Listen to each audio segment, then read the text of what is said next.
देख रहे हैं न्यूज इंडिया। बात पाकिस्तान की किरकिरी की, हालांकि पाकिस्तान की किरकिरी पहले भी हो चुकी है, एक बार फिर से हो गई है। पाकिस्तान एयरफोर्स के F-16 लड़ाकू विमानों के नुकसान को लेकर अमेरिका ने चुप्पी साध ली है। सवाल डोनाल्ड ट्रंप से भी हो रहा है। अमेरिकी विदेश विभाग ने अपने बयान में साफ तौर पर कहा कि F-16 के बारे में बात करने के लिए आप पाकिस्तान सरकार से संपर्क करें। यह बयान ऐसे वक्त पर सामने आया है जब भारत का दावा है कि ऑपरेशन सिंदूर में पाकिस्तान के कई विमान या तो हवा में मार गिराए गए या फिर जमीनी हमलों में उनका खात्मा किया गया।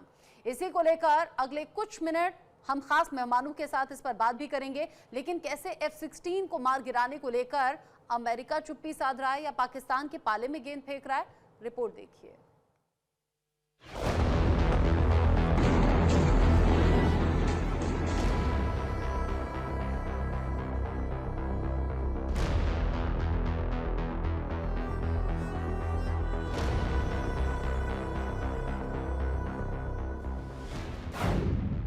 पाक में F-16 चकनाचूर, ऐसे टूटा अमेरिका का भी गुरु।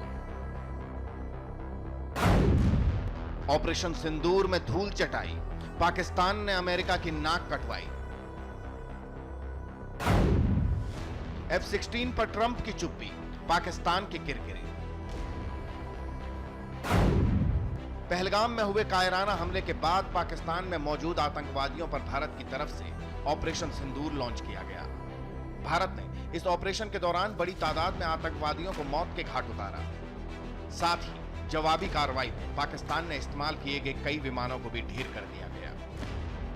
इस बारे में जब अमेरिका से पूछा गया कि ऑपरेशन सिंदूर के दौरान पाकिस्तान के जरिए चलाए जा रहे अमेरिकी F-16 विमान तबाह हुए हैं, तो उसने जवाब देने से इनकार कर दिया। इस पर अमेरिकी विदेश विभाग ने कहा, हम आपको पाकिस्तान सरकार से उसके F-16 विमानों पर चर्चा करने के लिए कहेंगे। हैरानी की बात है, अमेरिका पाकिस्तान के F-16 बेड़े की निगरानी के लिए तकनीक सहायता दल यानी TST तैनात रखता है, जो 24 घंटे विमानों की स्थिति पर नजर रखते हैं। यह सिस्टम पाकिस्तान और अमेरिका के बीच हुए समझौते के तहत काम करता है, जो F-16 के युद्ध उपयोग की शर्तों पर आधारित है। भारतीय वायुसेना प्रमुख air chief marshal AP Singh के अनुसार शाहबाज जैकबाबाद एयरबेस पर F-16 हैंगर का आधा हिस्सा नष्ट हो गया है और भारत को यकीन है कि अंदर कुछ विमान क्षतिग्रस्त हुए हैं। AP सिंह ने आगे बताया कि भारतीय हमलों का निशाना सुखपुर का UAV हैंगर, भोलारी का AEW&C हैंगर, जैकबाबाद का F-16 हैंगर थे। भारतीय वायुसेना का दावा है कि ऑपरेशन के दौरान कुल 6 पाकिस्तानी विमान गिराए गए, जिनमें 5 लड़ाकू और एक बड़ा विमान शामिल है। 88 घंटे तक चले भारत पाकिस्तान संघर्ष में भारत ने पाकिस्तान के 6 विमानों को तबाह कर दिया। हाल ही में एयर चीफ मार्शल ने एक प्रोग्राम के दौरान यह बयान दिया। उन्होंने दावा किया कि पाकिस्तानी वायुसेना का कम से कम एक F-16 विमान मार गिराया गया था। हालांकि पाकिस्तान भारतीय एयरफोर्स के दावों को खारिज कर रहा है। पाकिस्तान में मौजूद अमेरिकी F-16 की जानकारी अमेरिका के पास रहती है, क्योंकि अमेरिका का एक टेक्निकल सपोर्ट टीम हमेशा पाकिस्तान में रहता है। ये टीम पाकिस्तान में रहकर F-16 विमानों की निगरानी करती है। इसको लेकर दोनों देशों के बीच खास एग्रीमेंट भी साइन है। हालांकि जब अमेरिका से F-16 विमानों की तबाही के बारे में पूछा गया तो उसने सीधा जवाब देने से इनकार कर दिया। ऐसे में सवाल उठता है, क्या अमेरिका सब कुछ जानते हुए भी खामोश बैठा है? क्या भारत के एक्शन से पाकिस्तान के साथ साथ अमेरिका की भी नाक कटी है? और सबसे बड़ा सवाल, इस मुद्दे पर ट्रंप की चुप्पी के मायने क्या है? Bureau report, news India.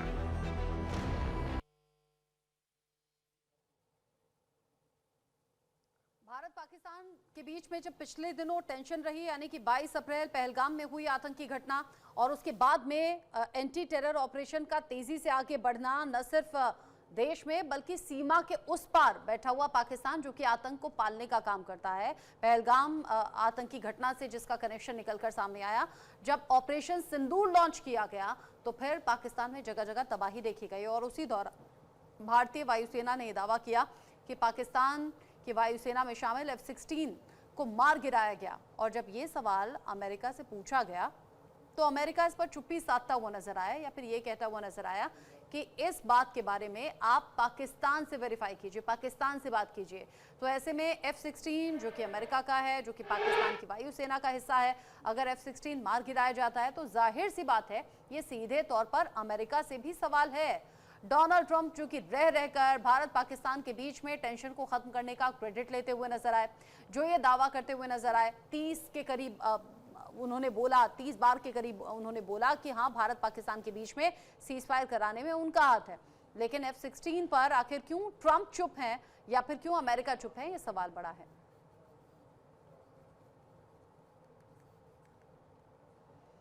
इस पर बात करने के लिए मेरे साथ में खास मेहमान जुड़ गए हैं। रियर एडमिरल सुरेश के ग्रेवाल जी मेरे साथ में जुड़ गए हैं डिफेंस एक्सपर्ट के तौर पर। बहुत स्वागत सुरेश जी आपका न्यूज इंडिया पर। जिस तरीके से F-16 को मार गिराने का दावा भारतीय वायुसेना ने किया और जिस तरीके से अमेरिका ने चुप्पी साध ली, या फिर ये कह दीजिए कि पाकिस्तान के पाले में गेंद डाल दी, उससे क्या समझ में आ रहा है? क्या ट्रंप की भी एक तरीके से फजीहत ही है अमेरिका के साथ साथ? मैं उनकी पर्सनल फर्जियत नहीं मानता हूँ इसको। ये उनका एक तरह से एटीट्यूड है, वो इसी तरह रहते हैं, उनकी पर्सनालिटी ऐसी है। लेकिन इसमें एक बात है साफ, इसका मतलब F-16 गिरे हैं। अगर नहीं गिरे होते तो साफ कह देते ऐसा कुछ नहीं हुआ है। और ये साधारण सी बात है, वो कहेंगे जिसके देश को हमने दे रखा था उनसे पूछिए आप। तो एक तरह से रचना जी इन्होंने ठीक किया है कि आप पाकिस्तान से पूछिए, उनके यहाँ गिरे हैं तो वो बताएंगे, क्योंकि वो अपनी तरफ से हाँ नहीं भरना चाहते हैं, क्योंकि अभी तक पाकिस्तान ने इसकी हामी नहीं भरी है। लेकिन अगर हमारे एयर चीफ बोल रहे हैं तो इसका मतलब हुआ है। और दूसरी बात यह है कि पाकिस्तान को F-16 देते टाइम अमेरिका ने ये कहा था कि आप इसको हिंदुस्तान के खिलाफ इस्तेमाल नहीं करेंगे। अगर उन्होंने हिंदुस्तान के खिलाफ इस्तेमाल करने की कोशिश की है और उस चक्कर में ये गिरे हैं, इसका मतलब साफ है कि ये अमेरिका के इनिशियल जो उनके साथ लेन देन के समय हुआ था उसके खिलाफ था, तो वो कभी हाँ नहीं भरेंगे। ये एक तरह से डिप्लोमेटिक चुप्पी, और डिप्लोमेटिकली उन्होंने कहा है कि आप उनसे पूछिए, हमें नहीं मालूम। आप कह रहे हैं कि डिप्लोमेटिक जवाब है और अमेरिका को इस तरह का ही जवाब देना चाहिए था। भारत पाकिस्तान के बीच में जो टेंशन रही उसमें ट्रंप ने बार बार क्रेडिट लेने की होड़ दिखाई। अब जब F-16 को लेकर पूछा गया तो अमेरिका की तरफ से ये जवाब सामने आया। क्या ये पाकिस्तान के लिए भी एक बड़ा सबक आपको नजर आता है क्या सुरेश जी, कि पाकिस्तान को हद में रहना चाहिए? अगर वो भारत के खिलाफ जाएगा तो ऐसा नहीं है कि अमेरिका सीधे तौर पर साथ में आ जाएगा। देखिए, अमेरिका हमेशा दूसरे देशों को एक दूसरे से ला करके उनको कमजोर करना चाहता है, जो उसकी नहीं मानता है। आप इस चीज को हो सकता है कि नहीं माने, क्योंकि आम लोग इसको नहीं मानते, लेकिन अमेरिका एक साम्राज्य है, विश्व के स्तर पर एक साम्राज्य है, और वो सबको अपने एक तरह से सामंत समझता है कि ये मेरी बात मानेंगे। जो उनके खिलाफ जाता है उसके देश में या तो वो सत्ता परिवर्तन करवा देते हैं या उनके साथ कहीं लड़ाई करवा देते हैं आपस में, जिससे वो देश कमजोर पड़े। आप हमारे ही पड़ोस में देख लीजिए, पाकिस्तान, श्रीलंका, बांग्लादेश और कितने और देश हैं जो ये दूसरे महायुद्ध के बाद से अभी तक करते आए हैं। तो इसमें कोई नई चीज नहीं है। ये हमसे किसी चीज से दुखी है कि हम उनकी बात नहीं मान रहे हैं, हम उनको क्रेडिट नहीं दे रहे हैं, जो कि झूठा है। इनका जो भी कारण है, ये नोबेल पीस प्राइज चाहते हैं या जो भी है, हम वो इस चीज को नहीं वो चाहते हैं कि हम उनको बोलें कि उन्होंने किया है, लेकिन उन्होंने किया नहीं तो हम किस लिए उनके साथ मिले। तो ये एक तरह से पाकिस्तान को भी समझ लेना चाहिए कि पाकिस्तान का इस्तेमाल होता है, लेकिन पाकिस्तान के जितने भी नेता हैं वो आज तक पिछले 77-78 साल में इसी तरह से इस्तेमाल उन्होंने पाकिस्तान का किया है। पाकिस्तान को बनाया ही इसलिए गया था कि इनको इस्तेमाल कर सकें। अगर आप इतिहास में जाएंगे जो हमें पढ़ाया नहीं जाता है, पाकिस्तान किसी मुस्लिम की डिमांड नहीं थी, पाकिस्तान को मुस्लिम की डिमांड बनाया गया था और हमारे देश का विभाजन किया गया था। हम इस चीज को मान नहीं रहे, क्योंकि अगर हमने इस चीज को माना तो जो हमारे शुरू के नेता थे उनको श्रेय नहीं मिलेगा कि उन्होंने आजादी दिलाई है। ये आजादी कांग्रेस ने नहीं दिलाई थी, मैं आज इस चैनल पर आपके बोल सकता हूँ। इस आजादी में पूरे देश का है, एक तरह से ब्रिटिश साम्राज्य हमारे देश पर कंट्रोल करने में असमर्थ हो गया था, इसलिए वो देश को छोड़कर गए थे। और अगर आप अमेरिका जाएंगे, मैं 1 साल रहा हूँ वहां पर, अमेरिका 15 अगस्त को हमारा स्वतंत्रता दिवस नहीं मानता है, वो सिर्फ 26 जनवरी को हमारा स्वतंत्रता दिवस मानता है और उसी पर हमें बधाइयां देते हैं। वो 15 अगस्त को सिर्फ ट्रांसफर ऑफ पावर मानता है, लेकिन बोलते हैं ब्रिटेन की महारानी का साम्राज्य का हिस्सा भारत उस टाइम भी था 1950 तक। तो ये देखिए, हमारी समझ हमारे इतिहास के बारे में हो सकता है कम हो सकती है, लेकिन वो जानते हैं। और पाकिस्तान को तो 1956 तक डोमिनियन स्टेटस में रखा गया था, क्योंकि जब तक उन्होंने यूज किया था पाकिस्तान, और उसके बाद वहां पर मिलिट्री शासन आ गया था। तो ये पाकिस्तान का एक तरह से इनकी फितरत है कि ये बने ही दूसरों के इस्तेमाल के लिए हैं। तो इसमें कोई नई चीज नहीं है, इनके नेता नहीं समझेंगे। लेकिन सुरेश के ग्रेवाल जी, ये खबर इसलिए भी बड़ी हो जाती है क्योंकि 2 महीने के भीतर आसिम मुनीर की अमेरिका की यात्रा होती है, अमेरिका और पाकिस्तान की नजदीकियों की खबर चलने लगती है, फिर गाहे बगाहे खबर ऐसी भी सामने आती है कि पाकिस्तान ये चेतावनी देता है कि परमाणु हमला हम कर देंगे अगर जरा भी हमें डराने धमकाने की कोशिश की, या फिर सिंधु जल का अगर जल रोका, यानी कि सिंधु नदी का अगर जल रोका तो 10 मिसाइल से वो बांध हम तोड़ देंगे। ये जो गीदड़ भभकियां हैं ये पिछले कुछ दिन में तेजी से बढ़ी हैं जब अमेरिका से नजदीकी बढ़ी है। ऐसे में ये आईना दिखाना भी जरूरी था क्या कि F-16 पर सवाल अमेरिका से हो, अमेरिका सीधे कह दे कि जाओ पाकिस्तान से पूछो, हमारा इससे कोई मतलब नहीं। ये एक तरह से आप जो बोल रहे हैं वो बिल्कुल सही है, लेकिन देखिए आसिफ मुनीर जी ने जो अमेरिका में बोला गया है, अमेरिका में कोई ऐसे बयान देने से पहले 3 बार सोचता है, खासकर पाकिस्तान जैसा देश जो उनके ऊपर निर्भर है। तो मेरा मानना यह है कि जो उन्होंने बोला है उसको एक तरह से CIA और उनकी मिलिट्री ने क्लियर किया कि आप बोल सकते हैं, आपके ऊपर कोई कुछ नहीं होगा। एक तरह से हमारे को धमकी उनकी हिमाकत से मिली है, उन्होंने बोला है कि आप बोलिए, मुझे तो ऐसा मेरा अनुमान यही है। और ये जो इस बार गए थे ये एक सेंट्रल कमांड के CNC, जो अमेरिकन सेंट्रल कमांड के CNC हैं जिसके अंदर पाकिस्तान आता है, मिडिल ईस्ट आता है, उसके फेयरवेल डिनर के लिए गए थे एज पर्सनल गेस्ट।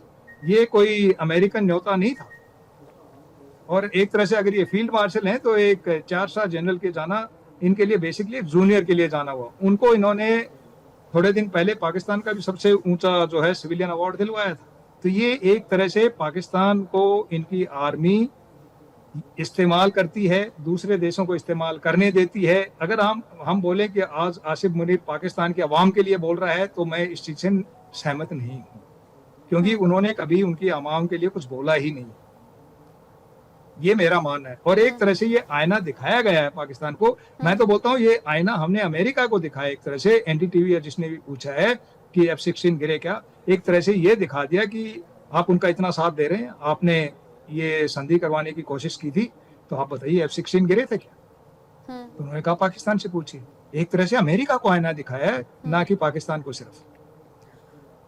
एक तरीके से आप कह रहे हैं आईना दिखाने का काम किया है, लेकिन पाकिस्तान फिर इतनी बड़ी बड़ी गीदड़ भभकी आखिर कैसे दे रहा है? जैसे मैंने अभी जिक्र किया, परमाणु हमले की धमकी, कहता है कि अगर हम डूबेंगे तो हम आधी दुनिया को लेकर डूबेंगे, अगर आपने सिंधु नदी पर बांध बनाया तो 10 मिसाइल दे मारेंगे और तोड़ देंगे। मतलब इतनी हिम्मत, कोई बैक सपोर्ट तो होगा ना? आप कह सकते हैं कि अमेरिका ने बोला आप ऐसे बोलिए, एक तरह से हम समझें कि इससे भारत के ऊपर प्रेशर आएगा। दूसरा कारण ये हो सकता है कि अमेरिका ट्रंप के हिसाब से भारत नहीं चल रहा है, भारत सरकार नहीं चल रही है और ट्रंप के तेवर भी बदले हुए हैं। क्या ये भी एक रीजन हो सकता है? ये एक रीजन हो सकता है कि भारत के ऊपर प्रेशर बनाओ, इस तरह से भारत के ऊपर प्रेशर बनेगा और हम आपकी आर्थिक और एक तरह से सामरिक या सैन्य मदद कर पाएंगे, हम आपको हथियार दें कि आपको भारत से खतरा है, इसलिए आप ऐसे बोल रहे हैं। तो हम भारत को ही बोलेंगे कि आपसे उनको खतरा है, इसीलिए उनकी स्टेटमेंट देख लीजिए आप। तो इस तरह से कुछ हुआ होगा। बाकी मुझे नहीं लगता इसमें कोई नई चीज है, इनके नेता ऐसे ही बात करते हैं। आप पाकिस्तान के अंदर देखिए, पाकिस्तान में उनका कहाँ, एक तरह से नॉर्थ वेस्ट फ्रंटियर प्रोविंस में उनका कुछ नहीं चलता है, बलूचिस्तान उनके हाथ से एक तरह से बाहर है। तो अपने देश की आवाम को इकट्ठा करने के लिए हमेशा से भारत को ही धमकी देते आए हैं, अभी नहीं, ये पहले से होता आया है और इसमें कोई नई चीज नहीं है। आप कह रहे हैं कि इसमें कोई नई चीज नहीं है। पाकिस्तान की यूं किरकिरी भी हुई है, पाकिस्तान को आईना भी दिखाया गया है और आपने बिल्कुल ठीक कहा, पाकिस्तान तो अपनी अंदरूनी चीजों में इतना उलझा हुआ है कि वो क्या भारत को सबक सिखाएगा या फिर क्या भारत को वो चेतावनी देगा। पहले वो जो अंदरूनी चैलेंजेस हैं उनसे निपट ले पाकिस्तान। बलूचिस्तान में चैलेंजेस हैं, खैबर पख्तूनख्वा में चैलेंजेस हैं, सिंध में चैलेंजेस हैं, उधर POK के लोग सिर उठाने लगते हैं। ये जो अलग अलग चैलेंजेस हैं, इनसे निपटता हुआ क्या पाकिस्तान आपको दिख रहा है? क्योंकि अब तो खुल्लम खुल्ला, मतलब जो प्रदर्शन करने के लिए सड़कों पर आता है, खुलेआम फायरिंग होती है, लोगों की जान ली जा रही है। इससे ज्यादा और बुरी नौबत क्या आएगी? ये एक तरह, जिस दिन से इन्होंने एक तरह से अपने आप को इस्लामिक स्टेट बनाया है, तो इनकी जो सभ्यता है उसी की एक तरह से कॉपी बन गया है। और वहां पर इस टाइप की चीजें नॉर्मल चलती हैं। हम तो सिंध, बलूचिस्तान और नॉर्थ वेस्ट फ्रंटियर प्रोविंस की बात कर रहे हैं, लेकिन पंजाब में भी इनका, मुझे नहीं लगता कि पंजाब में इनका एक तरह से राज्य चलता है अच्छी तरह से। पंजाब के लोग भी इनकी नहीं मानते हैं, लेकिन पंजाब के लोग क्योंकि बहुमत में हैं पूरे देश में और सारे वहीं से आते हैं, इसलिए पंजाब की हम बात नहीं करते हैं। लेकिन मुझे नहीं लगता है कि सारे पंजाबी इनके साथ हैं। इनकी आर्मी शुरू से 1956 से, जब से इन्होंने एक तरह से पाकिस्तान की सत्ता संभाली है, उसके बीच में कोई भी आए, इन्होंने कभी नहीं अपनी आवाम के लिए सोचा है। इन्होंने उस टाइम भी सत्ता अमेरिका के कहने से संभाली थी और अभी भी ये अमेरिका के कहने से ही काम कर रहे हैं। बीच बीच में कभी चीन कुछ कह देता है, कुछ कभी ब्रिटेन कह देता है। आप देखिए, इसमें हमारे इतिहास को अगर हम खोज कर पढ़ेंगे, अभी अनक्लासिफाइड डॉक्यूमेंट्स हैं जिसमें लिखा हुआ है कि किस लिए पाकिस्तान बनाया गया था, किसकी जरूरत थी। इसमें मुस्लिम का कोई जिक्र नहीं है। ये एक्चुअली में इतिहास है और ये मिलिट्री इतिहास नहीं है। ये उनकी एक सोवियत यूनियन के ऊपर निगरानी रखने की और सोवियत यूनियन को एक तरह से आंख दिखाने के लिए उनको ये टेरिटरी भारत की चाहिए थी। और हमारे नेता जो थे, उन्होंने 1948 में जब हम गए थे इसमें, इस यूएन सिक्योरिटी काउंसिल में, उस टाइम भी हम किसके कहने से गए थे? हम माउंटबेटन के कहने से गए थे, जिसका भारत के विभाजन में मुख्य एक तरह से रोल था। तो हम किसी को ही ब्लेम करें, लेकिन ये हमारे हिंदुस्तानियों की या पाकिस्तानियों की जरूरत नहीं थी। हमारे देश का विभाजन हुआ, हमें पढ़ना चाहिए क्यों हुआ। हमारे देश का विभाजन हुआ क्योंकि ये व्हाइट्स को, गोरों को सूट करता था, ताकि वो इस पाकिस्तान, जो आजकल हम पाकिस्तान कहते हैं, वो भारत का हिस्सा था, उस हिस्से के ऊपर वो अपना एक तरह से कंट्रोल। आपकी बातों से मुझे समझ में आ रहा है कि पाकिस्तान अपना फायदा तो दिखता ही है अगर किसी देश से नजदीकी बढ़ाता है, या फिर चीन का यूं मौका परस्त होना, पाकिस्तान के नजदीक आना, या फिर पाकिस्तान को मौके देना, वही काम आज अमेरिका भी करता हुआ नजर आ रहा है। चूंकि एक बिजनेसमैन के तौर पर भी जाने जाते हैं डोनाल्ड ट्रंप, पाकिस्तान के साथ डील करते हैं, बलूचिस्तान पर नजर रहती है, ऐसे में पाकिस्तान को थोड़ा सपोर्ट तो कर दिया, लेकिन जब बात F-16 को मार गिराने की आई तो पल्ला झाड़ लिया, कहा कि जाओ पाकिस्तान से पूछो। ये भी पाकिस्तान को आईना दिखाना और उसकी हैसियत बताना जरूरी था। बहुत शुक्रिया आपका सुरेश के ग्रेवाल जी, न्यूज इंडिया के साथ जुड़ने के लिए, बहुत शुक्रिया। इसी के साथ वक्त छोटे से ब्रेक का यहाँ पर हो गया है, लौटेंगे।